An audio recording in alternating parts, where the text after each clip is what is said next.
Welcome to Jamsin Entertainment. I'm Steve. With me is Mike again. Hey, what's up, everybody? Yes, we're gonna use that. Nice. Perfect. um. I All feel right. no particular way about that opening. So in my journey of building Jamsin Entertainment, you get advice from everywhere: YouTube, other people, especially from YouTube. There was a series of questions that they gave you to ask yourself, and until very recently, I finally answered them, and they all amount to a realization I come up to, because one of the questions is like, who's your audience? And generally speaking, I kept on saying people, nerds, dorks, and geeks between 15 and 30. It's that, but it's also I'm going to read what I wrote down. What I wrote down. I plan on building a community of geeks, nerds, and dorks, especially those who feel left out, because that's how I feel. A community where we can enjoy and discuss movies, video, and tabletop games, anime, and have fun at conventions. That was very moving. I'm like tearing up, buddy. I just never thought about it, and then it just hit me. I'm sure there are a lot of people out there that feel like it makes sense that they would fit in, but for whatever reason they don't seem to, or at least they don't feel that way. Mm-hmm. And that's who I want to talk to. That's who I want to build a community with. Thoughts? I thoughts. All right. I think we see a lot of sort of stereotype views of nerds, and I know that this has been discussed countless times by countless, vloggers and bloggers and loggers and celebrities and whomever, but there still is this like social stigma that it is really weird to be so emphatically passionate about something that isn't quite necessarily mainstream or isn't quite necessarily like acceptable by other parts of whatever culture you're in, like people that really like Star Wars versus people that really like baseball, or people that really like Pokemon versus people that really like basketball. We see much more normality with things like sports, but you see more people like Jamsin Entertainment and any other podcasts that want to discuss what it's like to be a nerd. And I think in this format, this is sort of where we rule and we get to talk and communicate about what we want. That sounds about right. But I still feel that there's people that feel left out of even that group.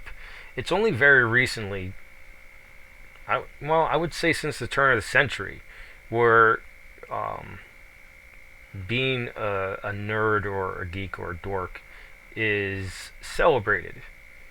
Um, but it's not. Again, this is just me, but it doesn't feel as inclusive. And maybe I'm just socially awkward, and that's what it is. But a lot of people that fit that description are socially awkward, and somehow they I don't know. Maybe they just hit a I don't give a damn that I haven't quite hit yet. Um, I I sort of feel where you're coming from. I definitely understand uh, inclusivity as opposed to exclusivity. Nerd culture and fandoms are tight, and the epic battle that will always be discussed is Star Trek versus Star Wars. They're totally two different franchises.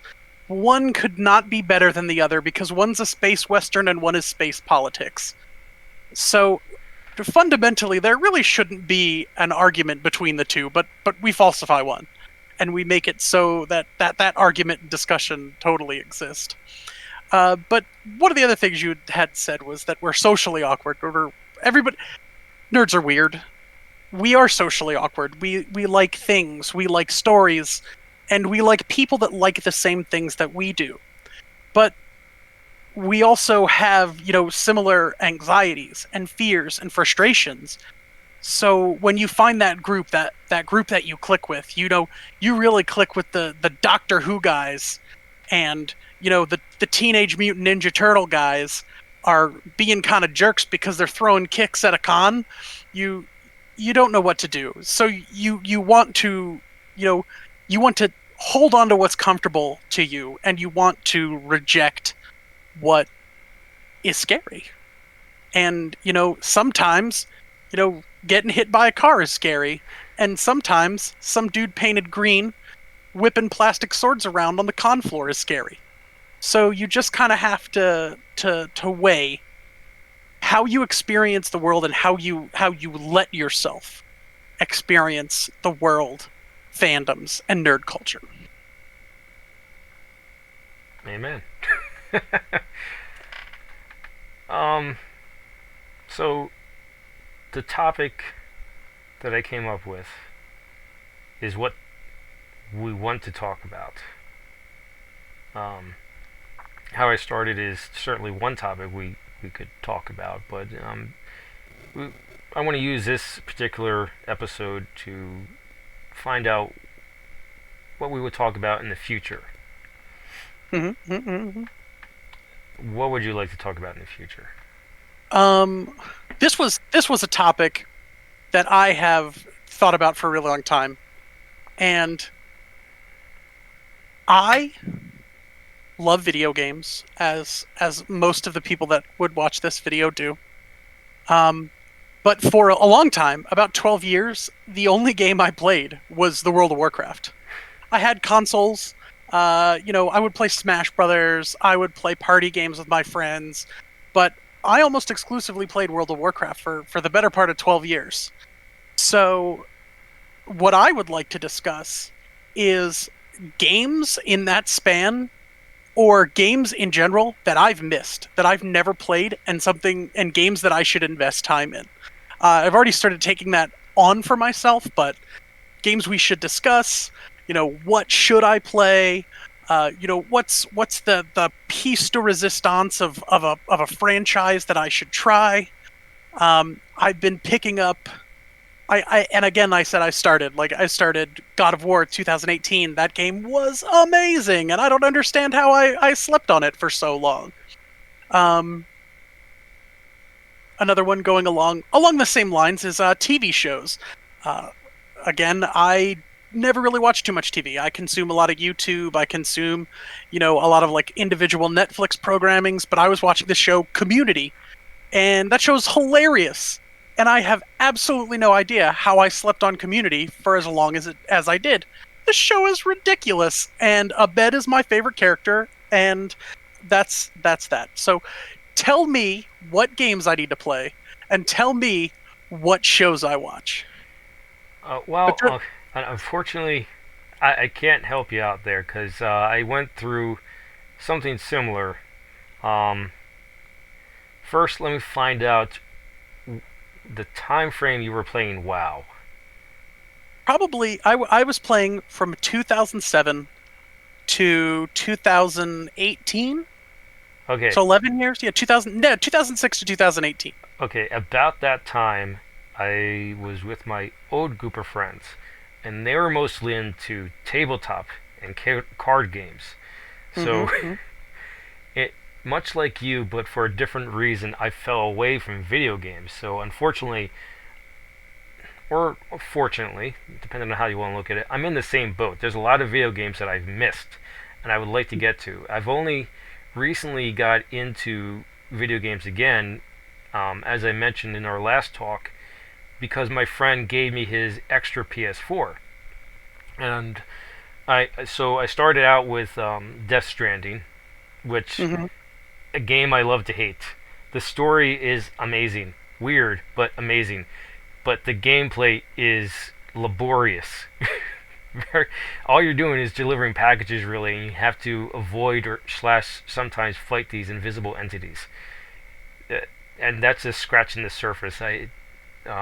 Then um, my friend Austin, who was in the first part podcast, I've seen him play FF15 on his Xbox. I was like, Mm-hmm. I'm a Final Fantasy fan. I'll try a new one because the other new ones I wasn't too much of a fan of. And I have it. It's the next game I want to finish because I just finished Jedi Fallen Order, which is a great game. I and I played through FF7 Remake twice. I'm really looking forward to a sequel to that. But I I I heard that two dudes affiliated with this channel actually did a review of Final Fantasy VII. did they now? They did. You should go watch it, people of YouTube. Um, where was I going with this? Oh, so a game that I don't know how recent it is, but Doom Eternal came out. Mm-hmm. I've only heard one person, my friend I used to work with, he says it wasn't all that great. But I was like, how can you screw up Doom? You're a guy with a gun shooting demons. So, I maybe one of the YouTubers I follow, mostly does movies, but he also does video games. And maybe I'll watch his review and determine whether or not because um, one, I'm a sucker for collector's editions for things that I like, and so I Mm-hmm. bought the Royal Edition of FF15, and I partially regret it because it's it's a fun game, but the story, it's not a very strong story. It's like the story could inhabit any game or any medium. There's I don't know. It's mostly just killing stuff. A very Mm-hmm. loose story. The long and short of it is you're a prince that's Okay. supposed to go get married, and while you're on your way to get married, your kingdom becomes under attack by a rival kingdom, and then the rest of the game is just um, fighting to regain your kingdoms, and that's the part of I'm at right now. Like I'm like I don't know, maybe a half hour, 45 minutes of gameplay left to beat the final boss. Okay. Have you just felt unmotivated to finish? Yeah, and the FF7 remake came out. Oh, that's very fair. It's the superior of the two Final Fantasies. Mm-hmm. Um, So I think like the overall message that both of us are trying to sort of take away from this is sort of a projection to what the viewers want. So if you out there in the internet world have a game from the past decade that you feel is, quintessential, it was your favorite game, that it moved you or motivated you in some way, drop it down in the or in the comments and let us know. And if it's a horror game, I won't play it because I'm a coward. I'll play it. So, okay, Steve will play it. You put it up there for Steve. That's yeah, I really like that. Yeah, tell us the games we missed. Um, any ones that you think should get more light shown on them specifically, because they probably do need more light shown on them. It's not just the mainstream ones that should get all the attention. Hmm. Um, so what I wanted to talk about, but you weren't that interested in it, which fair enough. My topic was kind of broad: technology, humanity's future. Hmm. Elon Musk, his most recent talk with Joe Rogan, the launch of his spaceship, hollow technology, and hemp, not not the marijuana part of it, like the The reusable material. yes, because it's very versatile material. And you did have a valid point outside of this. A video wouldn't really be enough. We'd have to do a little more research into it, and fair enough. But Hmm. I mean, if not with you, I would like to like have a guest on where we could talk. Maybe just instead of making all those in one video, just break them up. I really would like to talk about them, especially just the humanity's future, because we're moving towards something, I agree. and I'd rather I don't know. I don't know. I'd like to talk about it and possibly. Well, I guess you would only could only really speculate. Um, yeah, I mean, but speculation is fun. That's what nerds do. Whether yeah. you speculate what next character's coming to Smash Brothers, or you speculate the value of your Magic the Gathering cards, we like to see what's moving forward. We rarely compare things to the past. We always see growth in some direction. Unless you're talking about like Dig Dug, which is the greatest video game ever created. I never played Dig Dug. What is wrong with you? I'm not even doing this podcast with you There's plenty anymore. wrong with me. Um, so you mentioned Magic the Gathering. Um, Mm-hmm. I I played Magic the Gathering. I don't. I'm not the greatest at building decks, and I never really kept up with the latest editions. Is Mm-hmm. that something you do? I mean, have you been to an MTG convention? I had the last gaming convention I was able to go to and sort of experience was PAX Unplugged last December. But as far as Magic the Gathering goes, I've been playing collectible card games since I was about 15. I would play in tournaments every weekend. I would play Friday Night Magic. After college, I learned how to play Magic in college and sort of found my love for that game. And when I graduated, I would go play Friday Night Magic, and then format came out called Commander, and I fell in love with Commander. So I exclusively play Commander now, and I play it once a week, or I could play it once a week if it weren't for the virus. But I play it once a week, and I met some great people and played some great games. So I couldn't be happier. I'm not familiar with Commander. The one that's outside of me versus you or a group fighting each other Hmm. was the I can't remember what it's called, but you had these bigger cards. You're Oh, Everyone's fighting you, but you have these bigger cards that affect the playing field. you're talking about Arch Enemy. Yes. It's 3v1, and one player is the arch enemy, and they have extra powers that affect the board. That's a pretty cool format. Commander is a format for those of you that don't know. I know most of the people that will watch this that get the info from me are going to be pretty familiar with the format, but for those that aren't, in Magic there are creatures that are called legendary creatures. They have a name, and they typically have some sort of significance in the story of Magic. And then I actually have one of my commander decks right here because I was playing on webcam. I don't know if you're able to see this because he's very shiny. This is my boy, Slimefoot the Stowaway. My webcam is awful. But Slimefoot the Stowaway is black and green, and the colors of your legendary creature determine the cards that you can put in your deck. And your deck is 100 cards, and it's a singleton format, so you can only have one copy of each card in your deck. You'd think it'd be weird. I've had people tell me that, with variants, how do you win? How do you get all the cards you want? But there's redundancy, and that's the point. It's a deck building challenge. So it's the perfect format for the social player, the political player, and the deck brewer. So I love it. Steve, if you would ever like to try, I think I have like 15 commander decks. So you Man, can I come. would like to try.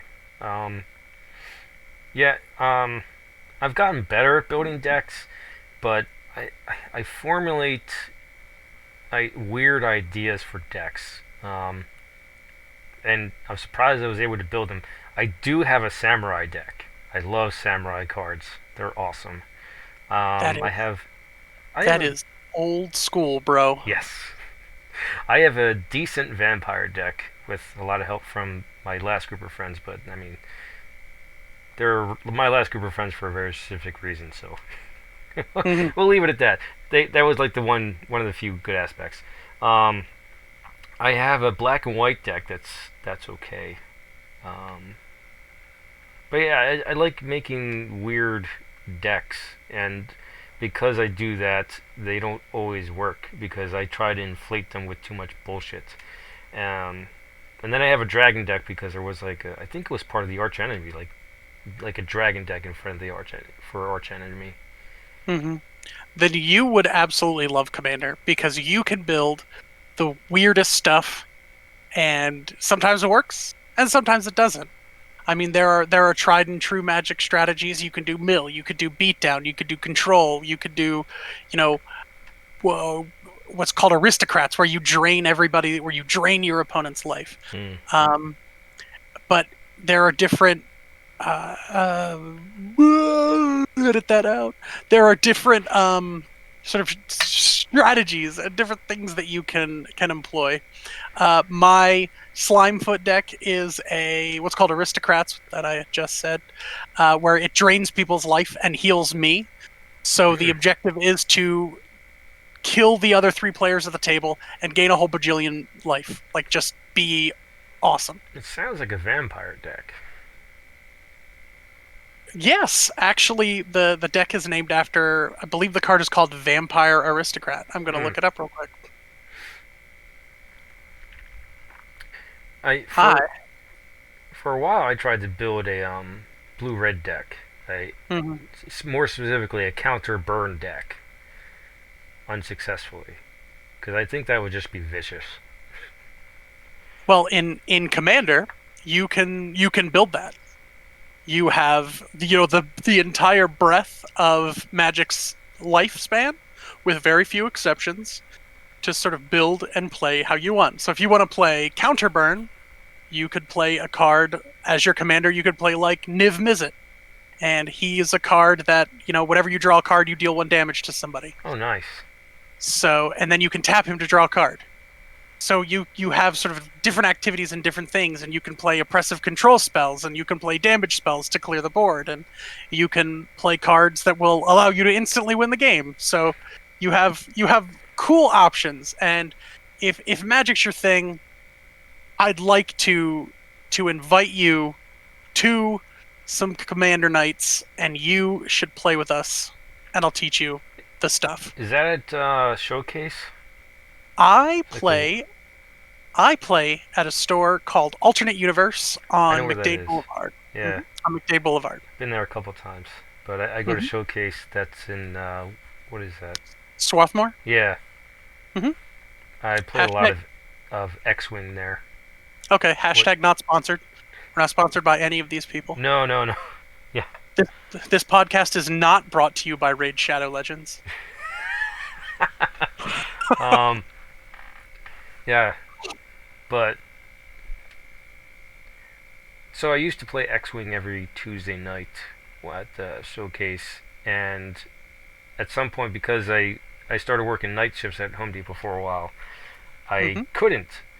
And now they've completely changed the rules on me, and it's like another $50 for me to get new rules because it's also like new design for ships and stuff like that. Hmm. It kind of discourages me. Um, but I mean, I can just still play with the old rules with what Yeah. I got. I mean, I have enough ships. I have the three factions: Rebels, Imperials, and Scum. So X-wing is a miniatures game, right? Yes, miniature flight simulator.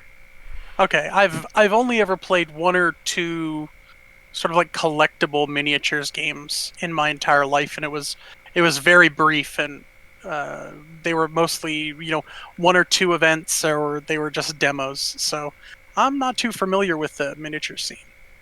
Um, I mean, I only got into it around college or so. My one of the games I used to play, and I wouldn't mind playing again, is Mordheim. I've let's see, what's the bigger version of it? Where you got these huge tables and you're fighting armies. I know 40K is a derision.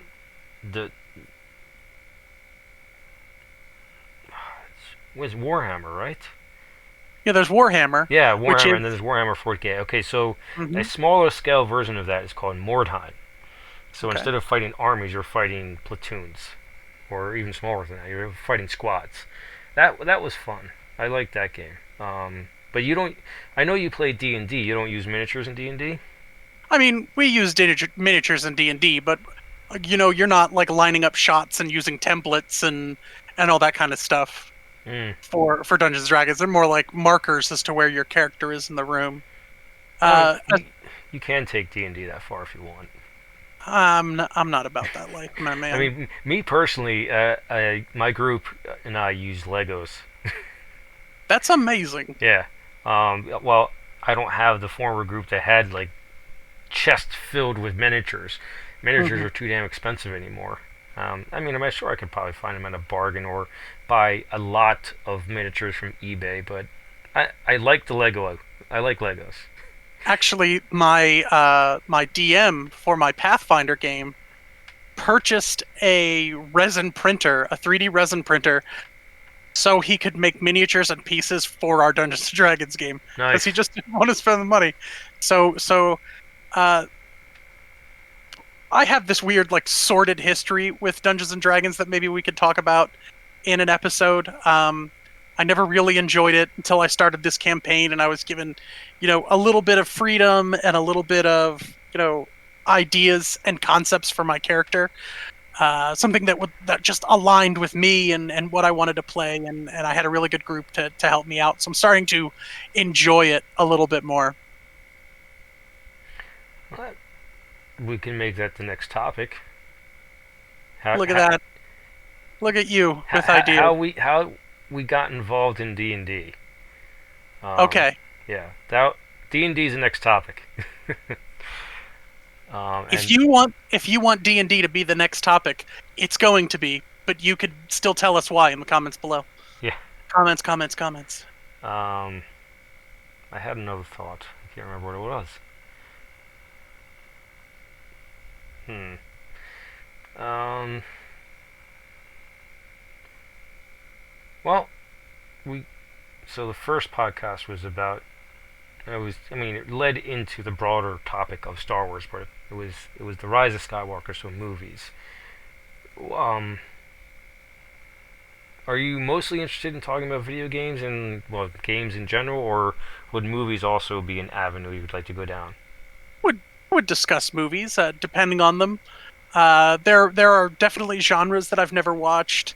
There are definitely franchises that I've never watched. So I know you're a big movie guy. So anything you recommend, I'm willing to watch, and we can discuss Well, uh, as I've well. recently become a movie buff. There's a lot of movies I haven't seen.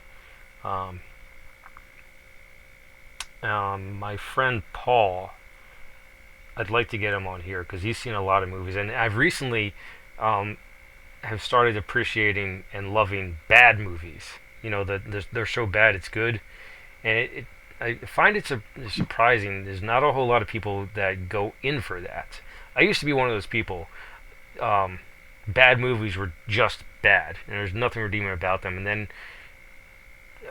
uh, I don't want to plug any other channel, so I'll just say a YouTube channel has helped me learn to laugh at bad movies. This the why they can be so good it's bad.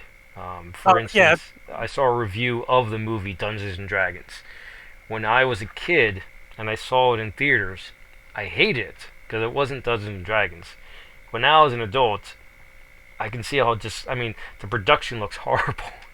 It looks like wait, they went to Party City and got these costumes.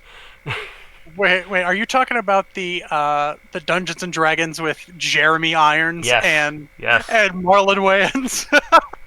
Movie was so great. I know, but as a kid, I was like, "What the hell is this?" But Oh now, as an man. adult, it's like this is exactly Dungeons and Dragons. A campaign could play out like this exactly with any group, especially if the group is like just crazy. They don't really take it seriously. They just do whatever they want. That's so that, um, and then the room Oh man. Tommy slated as one of Wiseau's the The worst Room. movies ever. Well, I don't know if you remember in the early, 2000s, every April Fool's Day, Adult Swim would play like a heavily edited version of The Room instead of their I've heard instead of about their it, but I lineup. didn't watch it. I used to be so mad because I just didn't understand, and then I realized I was just dumb, and it was April Fool's Day. Yeah. There are theaters, especially in Philadelphia, I'd like to go that show it like maybe not every Friday night, but like once a month on Fridays at Yeah, midnight, and occasionally Tommy Wiseau will show up, and my friend Paul and I, he's never seen The Room, but he wants to see it, but he only wants to.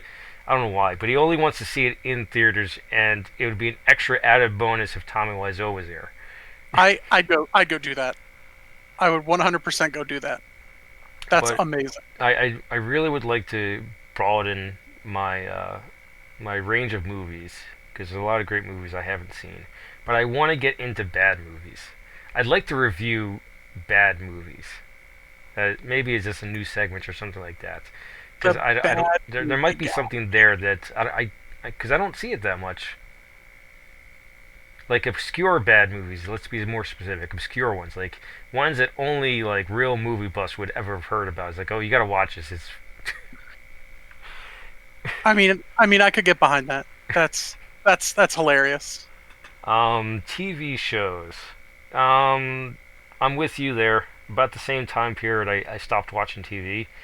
Um, for the longest time, all I really watched was original Law and Order and MASH.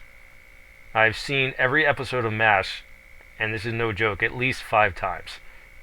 Okay. Um, aside from Game of Thrones, I haven't really. Well, there was Burn Notice, and Yeah. after Breaking Bad was done, I saw Breaking Bad. That's an amazing show. I I And could not latch on to Breaking Bad. really, I just I couldn't do it. I had friends that was telling me like, "Hey, you got to watch Breaking Bad, you got to watch Dexter, and you got to watch something else." Dex, And first and I two just seasons of Dexter are like the only ones that are really worth it. I just couldn't latch in. They Huh. didn't appeal to me. Maybe I didn't give them a fair shot. Well, how many episodes of Breaking Bad did you watch? Probably like the first 3 or 4. That should be enough to grab you. If it's not grabbing you, it's just not grabbing you. Yeah. Um, And then every time I tried to watch Dexter, I would just fall asleep. really? Yeah, no matter how much energy I had, I'd just be like watching Dexter. Maybe it was like the sultry narration just would rock me to sleep no Mm. matter what. No, only the first 2 seasons of Dexter. I think I saw the. I think in total I've seen the first 4 seasons of Dexter. But it's. You can see that it's like. I mean, obviously it's television, but I mean, it's more. I, I want to say what's in my head, but I think it's too vague. It's more TV than it should be to make it. It's being dramatic or being shocking for the sake of being dramatic and shocking, and that just seemed to happen after the second season. The first 2 seasons are just they could have stopped it at 2 seasons and that would have been perfect. So shocking for the sake of being shocking, like Yeah, much like akin did you like watch a Game of soap Thrones? opera. I did watch Game of Okay, Thrones. so much like Game of Thrones after it strayed away from the books because it kind of had no choice because Martin's Hmm. still writing books. What, 5, 6? No, 6. He's still I don't know. writing I book can't 6. read. God damn it! I'm in the I middle of book 5 for that specific reason. I can't read. It's not. I don't. I'm not worried. um, but yeah, that when Game of Thrones started to stray away from what Martin was trying to tell, which is kind of works because you don't want the book spoiled for you before the book comes out, but it's and there's plenty of content out there explaining the the the how why and how it's bad. Um, but TV I started to get back into. Do you have Prime? I do. Have you ever watched The Expanse?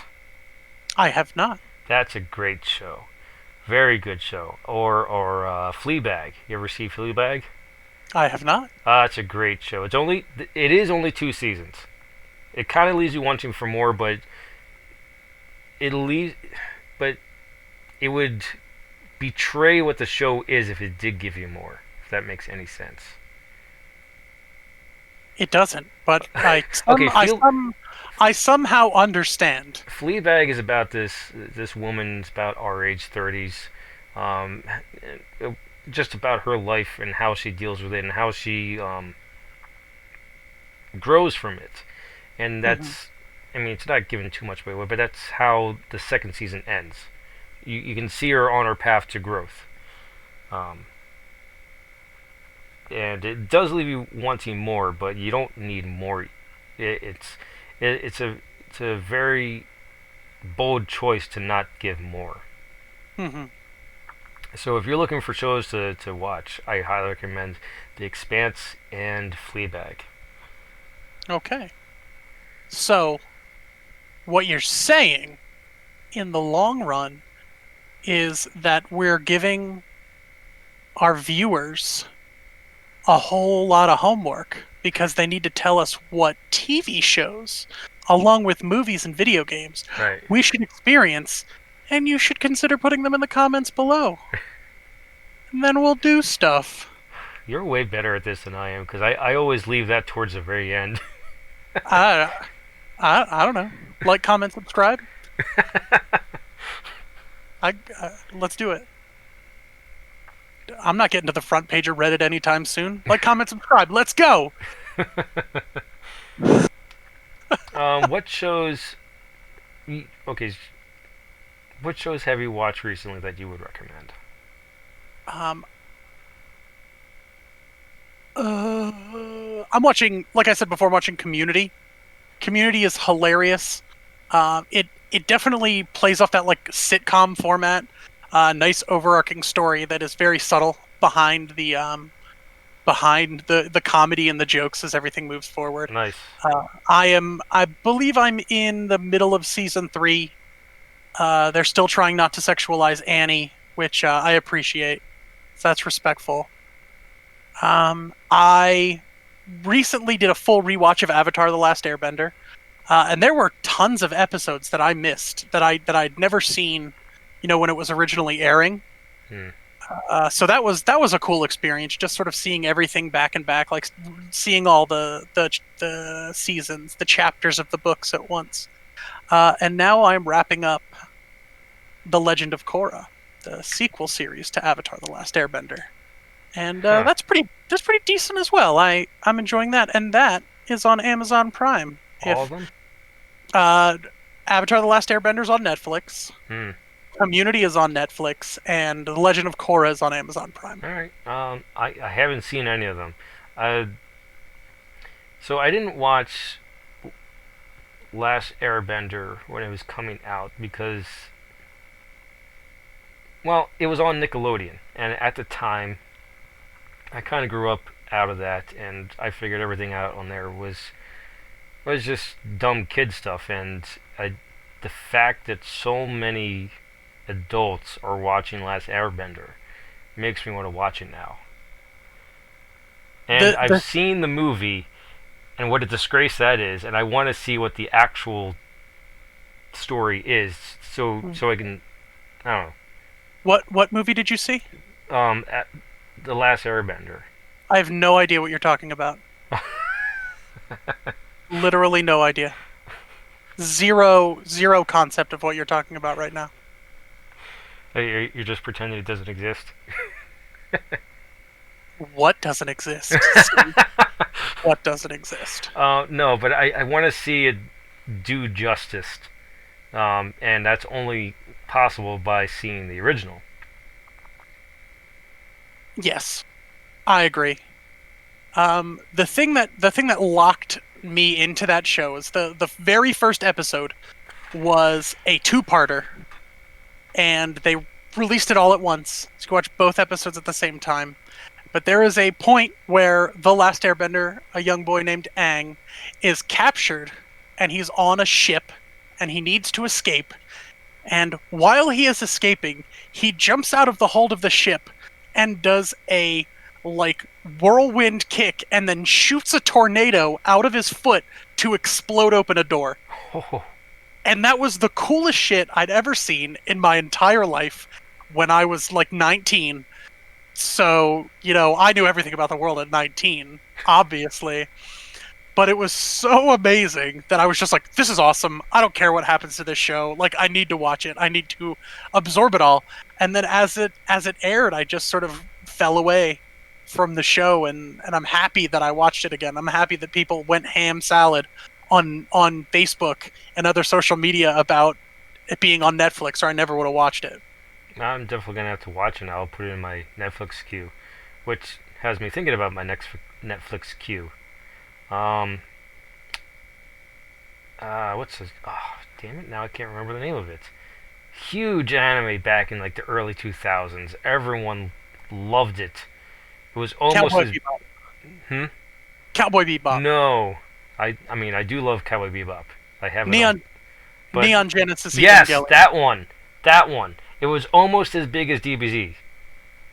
I mean maybe bigger because I mean only because I didn't watch it, but once I learned it was a mech show, I gotta watch it now because I love mech shows. A huge Yeah, Gundam Wing fan. I'm a big fan of Mecha. I was really into Gundam Seed. I watched Gundam Seed in college, and that's hands down my favorite series in the Gundam franchise. Hmm. I've only seen Gundam Wing, parts of G Gundam, which is Oh, kind of mobile mobile fighter stereo racist G Gundam. yeah. That that show is ridiculous, Well, and we should definitely talk about it in an well, episode. the Like, the one thing I liked about that show was how they controlled the Gundam. oh, with It the was bike it, suit. yeah, that was interesting. I mean, it may not work that way. I don't know. We don't have the technology, but the way that they're normally controlled, where you're like a pilot in a chair and shit, Yeah. that's what you see in Gundam Wing. I recently watched. I don't know why I bought it. Probably because it was Gundam, but I bought and watched Eighth Mobile Suit Team, the Oh, 12 episode series. It Mobile needs Suit more Gundam. episodes. Yeah, it's called It's Mobile Suit Gundam 8th MS Team. yes, it needs 12 more episodes because there's lots of gaps in those episodes. It doesn't really make for a good story just being what it is. But Um, man, Mobile Fighter G Gundam was ridiculous. It was the stereotypes are wild. The Come on, the freaking Gundam from Neo Mexico was like a cactus with a sombrero on, my God, I and the one from Neo Holland was just a windmill uh, with like, I didn't see all of that. I just saw some fights here and dude, there. you, Um, you need to see it. it sounds it sounds horrendously bad, but hilariously bad. The Gundam from America is a boxer that wears a football helmet. Like, I was really hoping you were going to say it was like the Gundam from America was the Statue of Liberty. That would have been amazing. that probably they missed. They did not. They weren't thinking when they put together Mobile Fighter G Gundam. I mean, she has a freaking torch. It just take it one step further and make it a beam sword. But why not? I like, and it, and the her book could be a shield. yeah. There, we've gone so far off topic. What topic? Oh, that's very fair. That's very fair. Oh, I actually have a Gundam Lego. That's one of the great things about conventions. You find these custom Legos. Oh, okay. So it was a custom set. Uh, No. You can buy them individually. It's only one. It's the original Mobile Suit Gundam. okay. I that one that one's an okay series. I've seen that one. I forgot. I've seen that one. The first Mobile Suit Gundam. Yes, that's an okay series. I have other weird Legos. Like I have a Freddie Mercury one. I have a Link one. Okay. Kurt Cobain. I have a Xenomorph and a Predator. I just have kits. I got really big into their architecture series. Yeah. Um, They are wildly expensive, but wildly worth it. I actually have the model of London right next to me. Yeah, Um, but that could be a cool video topic as well. I want it. I want it. My problem is space. I want to get more sets, but I want to get bigger ones. Like I want to get the International Space Station one. I want to get the Hmm. launch pad one. I want to get Slave one. I want to get. Did you watch Mandalorian? I did watch The Mandalorian. They're making a Lego set of that. Is coming out in September. Happy birthday to me. uh, so I want to get. It's probably going to be the next big one I get because I get little ones here and there. I bought the Batmobile one. It's over that way. My Okay. friend Austin and his girlfriend Sarah helped me put that together over months and months and months. It's really really cool. Hmm. But my problem is space. Now I You just just don't recently have a thought place. of where I can put another shelf where I have shelves, but I just need to get a shelf or Hmm. maybe I have one lying around. I don't know. But yeah, space is an issue. I find that that is always an issue with nerds. Is where do I put all my stuff? Well, unless Like, it's books in like movies slash TV shows, and you buy the physical mediums of the movies and TV shows. Yeah, mhm. because as you noticed in our last talk, I had the FF7 Advent Children figures behind me. Hmm. Um, Where are they now, Steve? they're back up in my room. Whoa! Not a true fan. You're not putting them in every shot of this podcast. Well, if we were talking about it, Oh yeah, props. That's a thing. Put down in the comments. What should we use for props? props. Is my air conditioner okay? I don't. Yeah, air conditioner. Should we leave that in there? Is that something that we Well, should you're mostly consider? blocking the air conditioner, Yeah, it's got a big head. Like, comment, subscribe. or or well, you can put a poster there, like that. Well, that still is like in the cardboard, that's still packaged. Oh yeah, I'm just messing around, Oh, okay. Steve. Um, Thumbs up this video if you think I'm messing around. how do you do that so easily? I don't know, man. Sometimes the thing it just fires off on my brain. You just gotta, be a shill sometimes. I was just thinking that. I was just thinking, it's like, I don't know. I just can't whore myself like that. To the end of the video, sure, I can do that, but throughout, I mean, I'll learn from you. Yeah, but I mean, like, eventually, when we get that, hashtag not sponsored sponsorship from Raid Shadow Legends, you're gonna have to do voiceover Yeah. or Hustle Castle. Freaking love Hustle Castle. Well, I've put a thought into that. If we do grow enough, I would just set up a Patreon. You're thinking too small. Yeah, but what? Put I a, mean, put a comment in the comment section if you think Steve's thinking too small, and we should explore all avenues over the course of this podcast. okay, just okay. From my perspective, when I'm watching something like this, and then not all of them do this, but some of them do. Um, they say, "Hold on a second," and then they sell you something.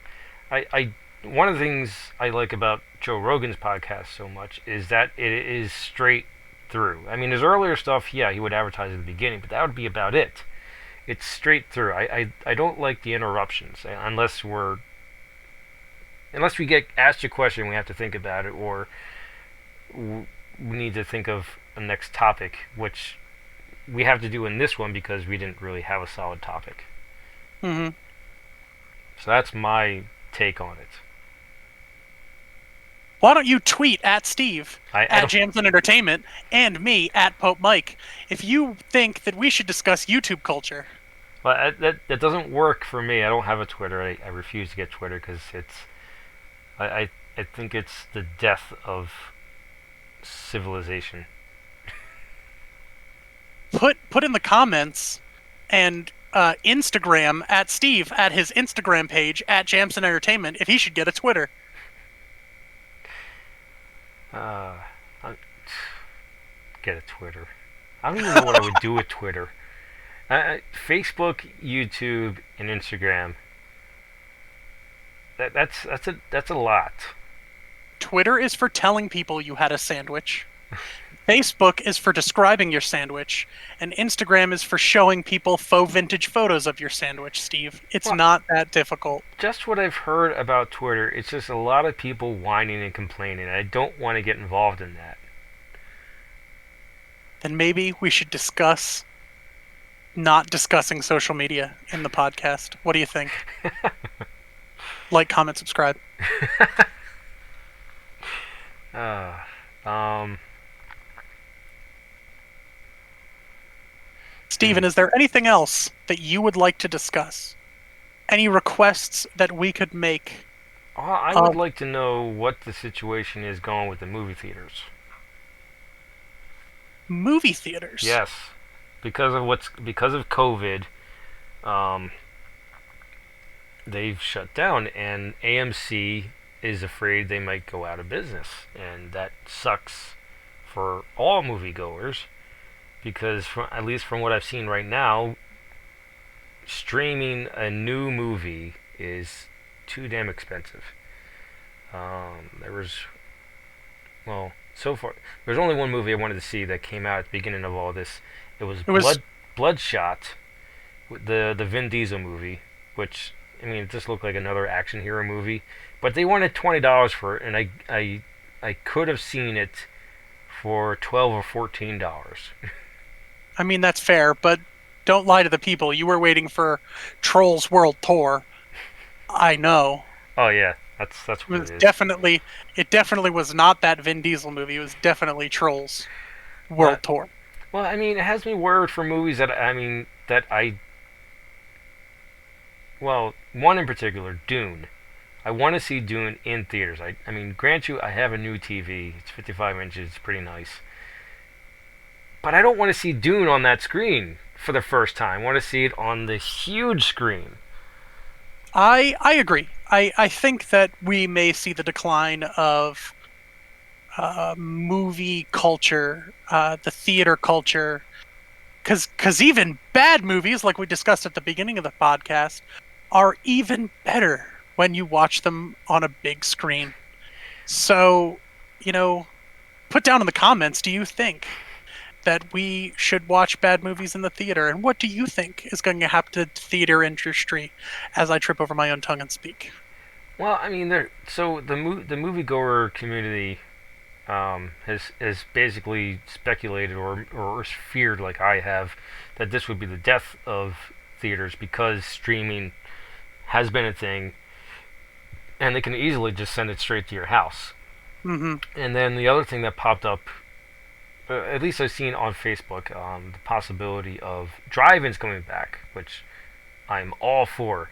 I go to a drive-in theater up in the Poconos, the Dixon City area, and Mm-hmm. they have two screens, and most of the time it's a double feature. Now, the double features don't always coincide with each other, but um, they're really good. And if I have to, if drive-ins are open in November, because that's when Dune's supposed to come out, I will go to a drive-in and watch Dune, because it's, and there's other movies I wanted to see, like Black Widow.